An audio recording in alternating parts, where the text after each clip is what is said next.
Itechnets की जानिब से रहील तारिक फिर आपके साथ। आज हम जिस आउटलाइन को डिस्कस करने जा रहे हैं वो है AWS solution architect professional C02।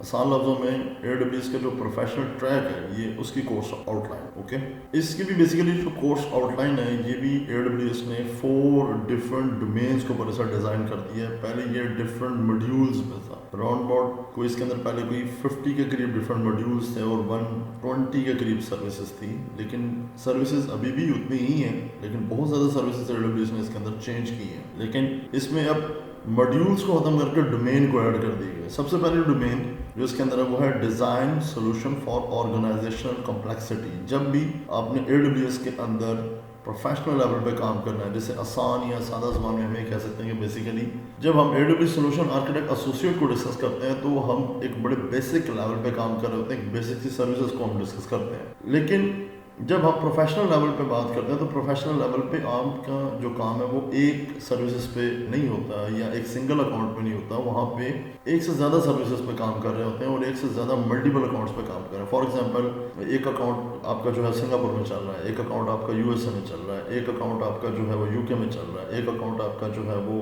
Australia में चल रहा है। तो इन सब अकाउंट्स के आपस में इंटीग्रेशन थ्रू नेटवर्क करवाना, फिर उसके बाद इनकी पॉलिसीज को इम्प्लीमेंट करना, उसकी सिक्योरिटी को देखना, फिर उसके अंदर रिसोर्सेज को मैनेज करना, फिर उसके अंदर पूरा पाइपलाइन स्ट्रक्चर बिल्ड करना, फिर उसके बाद जो है उसकी मॉनिटरिंग कैसे की जाएगी, स्टोरेज को कैसे मैनेज किया जाएगा। ठीक है, तो ये सारी चीज़ों को ओवरऑल मैनेज करने के लिए फिर आप प्रोफेशनल लेवल ट्रैक्स को लर्न करते हैं या इस तरह के डिफरेंट प्रोजेक्ट्स पे आप काम कर रहे होते हैं। तो फिर प्रोफेशनल वो चीज़ें आपको बहुत ज़्यादा सिखाता है, क्योंकि प्रोफेशनल का तो ज़्यादातर प्रोजेक्ट्स या सिनेरियो बेस्ड काम किया जाता है। अगर ये नहीं होगा तो फिर ये कैसे होगा, ये होगा तो फिर ये कैसे होगा। फॉर एग्जाम्पल अगर S3 है तो S3 के अंदर जो है डिफरेंट जो पॉलिसी है, मतलब कि अगर उसके अंदर फाइल रखी जा रही है तो उसके अंदर अगर सिंगल यूजर सिंगल पर्सन को एक्सेस देनी है तो वो कैसे एक्सेस दीजिए। इस तरह की डिफरेंट पॉलिसीज है और ये सारा का सारा काम थ्रू CLI बेस किया जाता है। तो इसलिए इन आउटलाइन को मेनली डिस्कस करने का मेन पर्पस ये है कि आपको पता चले कि आप लर्न क्या कर रहे हैं। आप ऐसा तो कोई ट्रैक लर्न तो नहीं कर रहे कि आप एसोसिएट को ही दोबारा से लर्न करने जा रहे हैं, या अगर डेवलपर एसोसिएट पढ़ रहे हैं तो आपको पता चले कि आप एसोसिएट ही पढ़ रहे हैं। ऐसा तो नहीं कि अगर आप प्रोफेशनल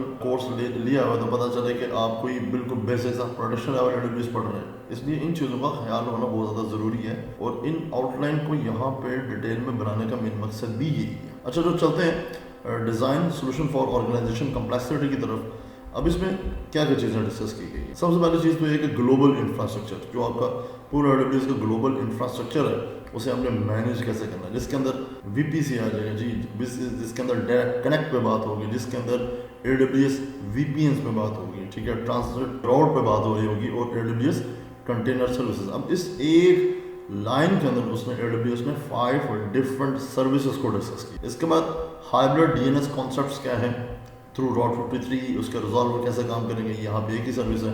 उसके बाद नेटवर्क सेगमेंटेशन जो हम VPC के अंदर पढ़ते हैं, सबनेटिंग है, IP एड्रेसेस है, कनेक्टिविटी अमंग VPCs है और नेटवर्क ट्रैफिक मॉनिटरिंग है। ठीक है जी। देन उसके बाद जो है डिस्क्राइब सिक्योरिटी कंट्रोल है। डिस्क्राइब सिक्योरिटी कंट्रोल के अंदर AWS आइडेंटिटी एक्सेस मैनेजमेंट, ठीक है, और उसके बाद सिंगल साइन ऑन आपस में कैसे काम कर रहे हैं। अगर AWS में काम करना है तो अगर इस पर काम नहीं आता, ठीक है, तो AWS में काम करना छोड़ दें। ठीक है, आसान और सादा लफ्जों में।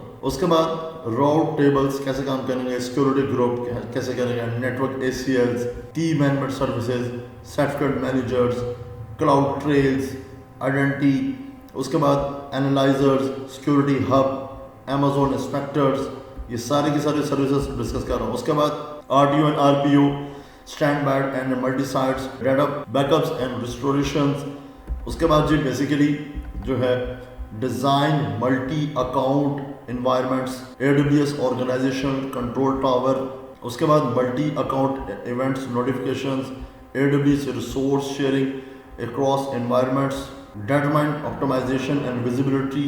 उसके बाद जो है AWS की कॉस्ट को कैसे मैनेज किया जाएगा through trusted advisor, AWS pricing calculator, AWS cost explorer, AWS budget, AWS purchasing options के थ्रू, जिसमें से रिजर्व इंस्टेंस पे कैसे काम करना है, सेविंग प्लान्स पे कैसे काम करना है, स्पॉट प्राइसिंग मॉडल्स में आपने कैसे काम करना है। उसके बाद compute optimiser, S3 storage lens पे, यहाँ पे डोमेन 1 फिनिश है। Then domain 2 design for new solutions, एक मॉडल इंफॉर्मेशन, जिसमें से इंफ्रास्ट्रक्चर एज अ कोड जिसे हम बोलते हैं, ठीक है, AWS क्लाउड फॉर्मेशन, उसके बाद जो है CI/CDs, उसके बाद change managements, AWS system managers, then उसके बाद जो है Route 53 का दोबारा RTO RPO रिपीटेड है, उसके बाद जो इम्पोर्टेंट पोर्शन है backups, restores, pilot light, warm stand by, multi sites, then security control based requirements में IAM, ACLs, endpoints, service management services, then यहाँ पे सर्विस आ जाएगी AWS Shield, AWS WAF, AWS GuardDuty, AWS Security Hub, उसके बाद AWS storage services, उसके बाद Amazon S3, RDS, Amazon elastic cache, then उसके बाद multi AZ and multi regions, ठीक है, देन उसके बाद जी Amazon notification services, simple queue services और step function is the most important part, ठीक है, क्योंकि इन फ्यूचर लैम्डा को रिप्लेस करके स्टेप फंक्शन ऐड हो रहा है। उसके बाद जो है स्टोरेज ऑप्शंस, देन यहाँ पे determine cost optimisation to meet solution goals and objectives, cost explorers, trusted advisors, AWS pricing models, दोबारा से को रिपीट किया जा रहा है। उसके बाद जी जो है storage tiering, data transfer cost, AWS manage service offering. Module number 3 के अंदर जो है वो कहता है कि determine to improve overall operational excellence के अंदर alerting and automatic remediations ready है। उसके बाद जी क्लाउड वॉच की जो पाइपलाइंस है ब्लू ग्रीन के अंदर कैसे काम करता है, ऑल एट वंस कैसे काम करता है और रोलिंग कैसे काम कर रही है सिस्टम मैनेजर्स के थ्रू। उसके बाद कॉन्फ़िग है, सीक्रेट मैनेजर्स है, सिस्टम मैनेजर्स है, इसके बाद पैचिंग प्रैक्टिसेस है, बैकअप प्रैक्टिस मेथड्स हैं, देन उसके बाद जो है ऑटो स्केलिंग्स है, इंस्टेंस फील्ड्स कैसे काम करते हैं, प्लेसमेंट ग्रुप कैसे काम करते हैं, AWS ग्लोबल रिलेटेड है, Amazon CloudFront event computing services है। उसके बाद जो इम्पोर्टेंट पोर्शन है service level agreements through KPI, उसके बाद data replication methods, load balancing, auto scalings, resilience methods हैं। देन उसके बाद जो है इसमें saving plans, reserve plans, alerts and reporting. Then module number 4 के अंदर accelerated workload migration and modernization की जो AWS माइग्रेशन हब्स हैं, पोर्टफोलियो असेसमेंट्स हैं, एसेट्स प्लानिंग्स हैं, ठीक है। उसके बाद जो है मॉडर्नाइजेशन माइग्रेशन ऑफ वर्कलोड्स है, ठीक है। फिर AWS data syncs, AWS transfer family, AWS snowfall family, S3 exploration. उसके बाद AWS application discovery services, AWS application migration services, VPN site to site VPNs। उसके बाद जो है AWS directory services, AWS database migration services, AWS schema conversion tools हैं। उसके बाद governance tools हैं कंट्रोल टावर्स के साथ, control tower is important part organizations. उसके बाद elastic beanstalk, EC2, Amazon ECS, EKS, Amazon AWS Fargate, AWS ECR, देन उसके बाद Amazon EBS, EFS, FSX, S3, volume gateways, DynamoDB, open source services, RDS, EC2, देन उसके बाद जी AWS लैम्डा, उसके बाद ECS, EKS एंड फॉरगेट्स, ठीक है। फिर दोबारा से EFS, S3, DynamoDB, ठीक है। उसके बाद इवेंट ब्रिज, स्टेप फंक्शंस और SQLs। ओके जी, बेसिकली ये AWS सोल्यूशन आर्किटेक्ट प्रोफेशनल की कोर्स आउटलाइन थी। इसमें काफ़ी ज़्यादा सर्विसेज कवर हो रही है, अराउंड अबाउट कोई 100 के करीब सर्विसेज हैं। Thank you so much.